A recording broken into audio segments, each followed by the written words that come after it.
For today's ganap nga, mag-out na nga ako galing work. Sinara ko na nga yung laptop dahil work from home nga tayo today. Pagka-out, lumalarga na ako kagad.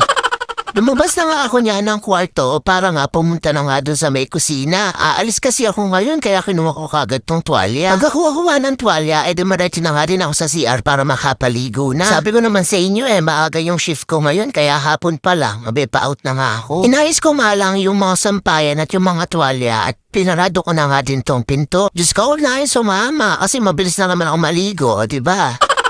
After ko nga maligo, nagbihis na nga ako. 1, 2, 3. Oh, bongga! Transitionist yarn. Oh, kita nyo naman medyo maisayis pa yung buko dyan kasi nga basa pa, di pa siya nagwawala. Umara-araw nga muna ako dyan at maya-maya lang nandito na nga si MJ. Araw-araw kasi kami may lakad kaya lagi nandito yan. Ibang motor na naman niya yun, dala niya, Aerox naman niya yun. At baka matipuhan niyo pa, for sale yan.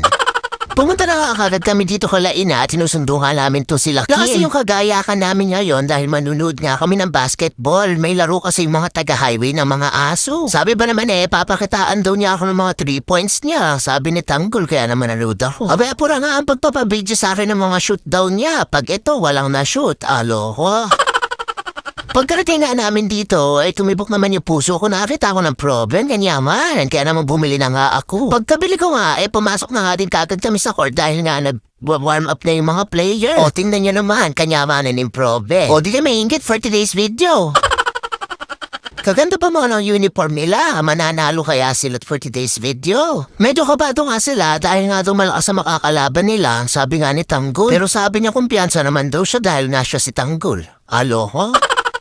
Maya-maya nga lang nagsimula na nga ang laban at nagkapir-apir na sila sa gitna. Magja-jumper lang nga kasi at magsisimula na nga ang laban.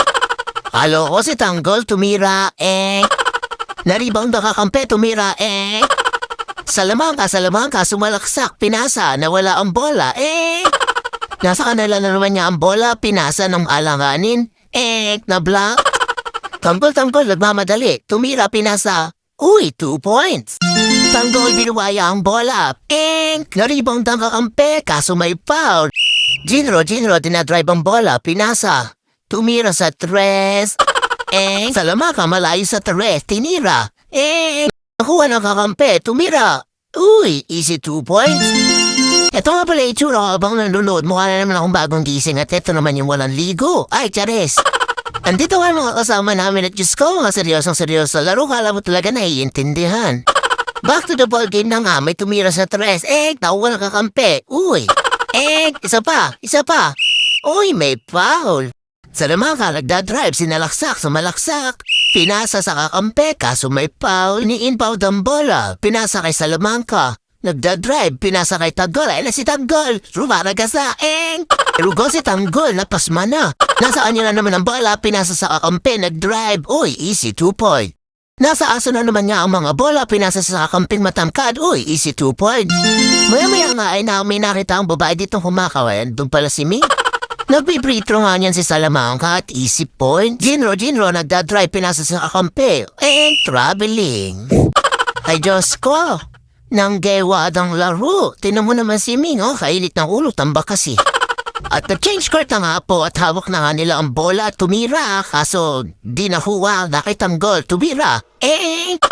Tambak na nga po sila ng kalaban at hawak ni Tanggol ang bola. Nagdadrive si Tanggol, pinasa sa kalaban. Tanggol, naghihintay ng bola kaso tinira. Tanggol, nakipag-agawan sa bola kaso may foul. Foul number 4, Tanggol. Nasa kanila na naman niya ang bola, binuwaya. Uy, easy 2 point. Andito na kasi number 24 na matangkad. Nag-drive, pinasa. Sinut. Uy, easy 2 point. Tanggol, nasa kanya ang bola, hindi pa bisinut. Uy, di tuloy na shoot. Nagdalawang isip pa si Tanggol. Tanggol ang bola, gigil na gigil. Sinalaksa, kaso pinasa ulit, di na naman na shoot. Nasa highway aso ang bola, dinadrive, isasalaksak na nga, pinasa pa. Nawala ang bola. May tumira ng tres sa malayo, kaso lumabas, sayang. Nirebound na kakampi, sinut ulit, easy 2 point. Medyo nakabawi-bawi naman nga sila at medyo bumaba nga yung tambak. Kaso umuwi pala kami pupuwit-puwit dahil natalo kami. Naida na ang goal. Naglaab na nga kami papunta sa motor at nung pauwi nga kami, nadaanan nga namin itong mga mispong kung nagpa-practice. Malapit na kasi yung piyesta sa amin, kaya nga naman maraming palabas ngayon. Nanood nga lang kami saglit dito sa practice at maya-maya nga ay umuwi na din nga kami. Kinikir ko lang yan si Kikay, ayun siya yung nakapalda. Go, Kay! Bakari ka yun. Umuwi na nga kami dahil gabi na nga niyan at yun lang naman, tapos na. Besi, follow mo na tong page ko. Go!